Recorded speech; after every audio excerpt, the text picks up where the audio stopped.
Jutellaan hetki kehitysvammasta ja kehitysvammaisuudesta. Mun nimi on Samu Hannukala, mä teen neuropsykologin työtä tässä Uudellamaalla ja tämä on semmoinen aihe tai teema, jonka parissa mä teen aika paljonkin töitä.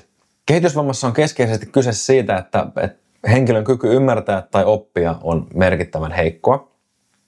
Oikeastaan niin heikkoa, että se näkyy arjessa erittäin heikkona toimintakykynä tai kyvyssä suoriutua arjesta itsenäisesti. Kehitysvammaa on monen asteista, on lievää, keskivaikeaa ja vaikeaa eli syvää kehitysvammaa. Ja mitä vaikeammasta kehitysvammasta on kyse, sitä enemmän tukea tämä henkilö arjessaan tarvitsee. Nyrkkisääntönä ja diagnostisissa kriteereissäkin mainitaan, että lievästi kehitysvammainen henkilö saavuttaa keskimäärin noin 12-vuotiaalle lapselle tyypillisiä kognitiivisia taitoja. Eli toisin sanoen voisi sanoa, että keskimäärin lievästi kehitysvammaisen henkilön kehitysikä saavuttaa parhaimmillaan noin 12-vuotiaan taitotason. Mutta tuo 12 on hyvin karkea luku, eikä sitä pidä mustavalkoisesti ottaa. Eipä kenenkään kehitysvammaisen kykyprofiili ole luotisuora.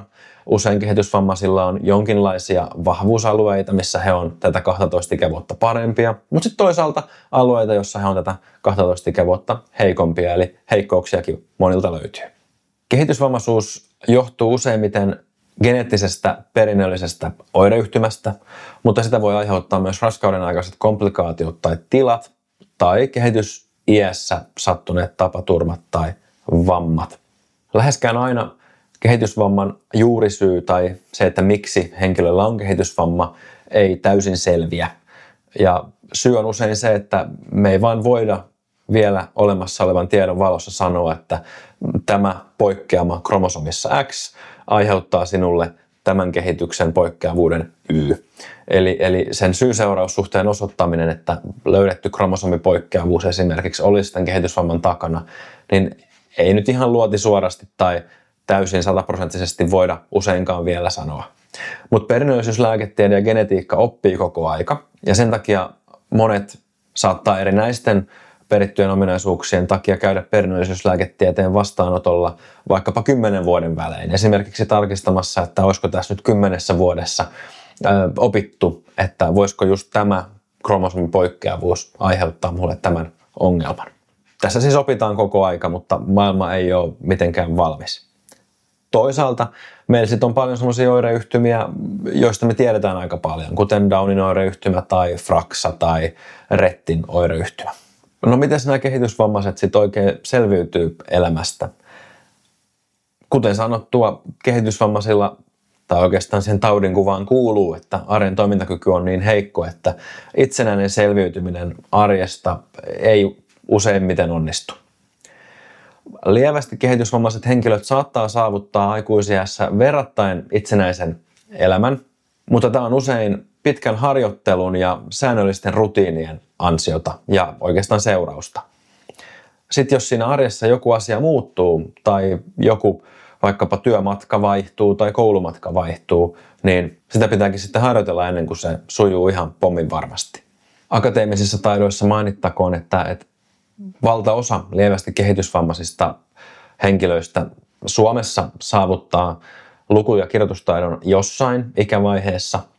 Mutta sitten on tärkeää ymmärtää, että sit se ymmärtäminen ja oppimiskyvyn heikkous saattaa kuitenkin olla se merkittävämpi pullonkaula.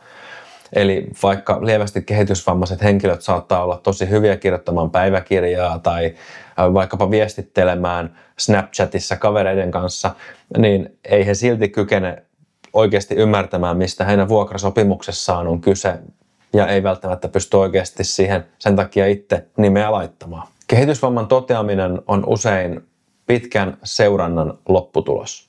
Harvoin kehitysvammadiagnooseja asetetaan ihan noin vaan ensimmäisellä erikoislääkärikäynnillä, vaan asiaa seurataan jonkun aikaa.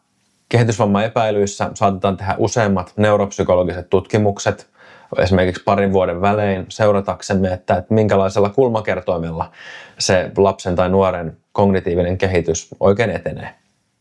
Mutta toisaalta tämän sanottua niin sanotaan ääneen myös se, että kyllähän me tiedetään näitä oireyhtymiä, joista kaikki ovat kehitysvammaisia, kuten esimerkiksi Downin oireyhtymä, niin siinä tilanteessahan se seuranta on sitten ihan erilaista, kun me tiedetään jo mitä odottaa.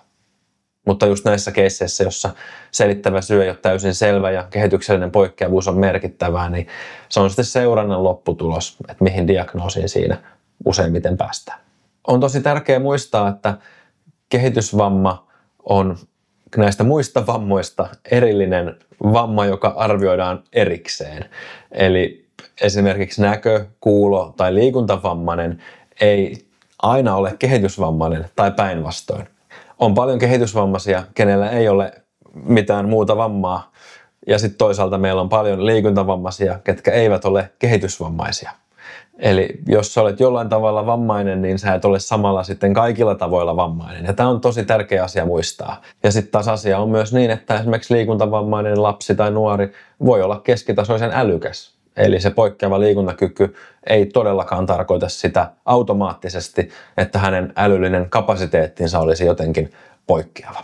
Kehitysvammaisilla on tavanomaista useammin keskittymisen pulmia, eli ADHD:ta ja esimerkiksi autismikirjoon liittyviä piirteitä.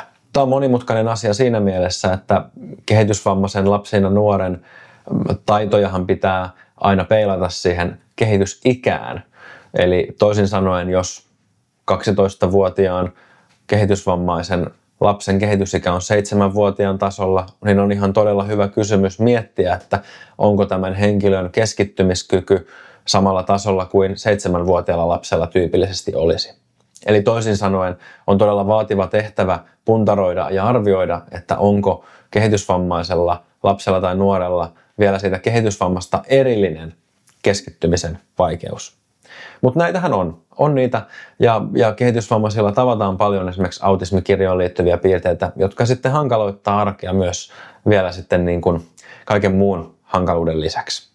Kaikki nämä on kokonaisuuksia, ei oikeastaan ole semmoista samanlaista keissiä, ja sen takia näitä pitää yksilöllisesti sitten miettiä, että mistä ja minkälaisesta hankaluuksien kimpusta kenelläkin ja kussakin on sitten aina kyse. Sanotaan nyt sekin ääneen, että kehitysvammaisuus ei ole semmoinen asia, josta parannutaan, vaan se on semmoinen tila, joka on. Ja sen takia se on aika iso diagnoosi asettaa, ja sen takia niitä harkiten tehdäänkin.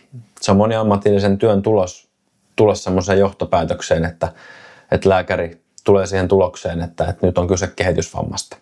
Silleen loppukaneettina on mun mielestä tärkeää sanoa, että lyhyesti ja ytimekkäisyydessään kehitysvammassa on kyse siitä, että henkilön älyllinen kehitys etenee hyvin merkittävästi ja laaja-alaisesti viiveisesti sillä tavalla, että aikanaan aikuisena arjen toimintakyky ei tule vastaamaan tavanomaisen aikuisen odotettua toimintakykyä. Ja sitä on vaikea monimutkainen arvioida. Sen takia se on seurantaa ja yhdessä perheen kanssa miettimistä, että missä tässä niin kuin voisi olla kyse. Monesti perheiden ja työkaverinkin kanssa tulee pohdittua sitä asiaa, että kuinka paljon semmoinen kehitysvammaisuus elää niin kuin ajassa ja kuinka paljon sen jotenkin kriteerit ja määritelmä niin kuin muuttuu yhteiskunnan vaativuudenkin mukaan.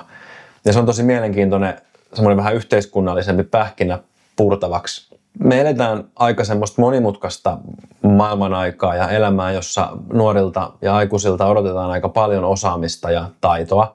Se vaatii loppujen lopuksi aika paljon, että osaa ostaa VR:n mobiilisovelluksesta junalipun ja sitten matkustaa oikealla junalla oikeaan paikkaan ja vielä näyttää sen lipun pyydettäessä.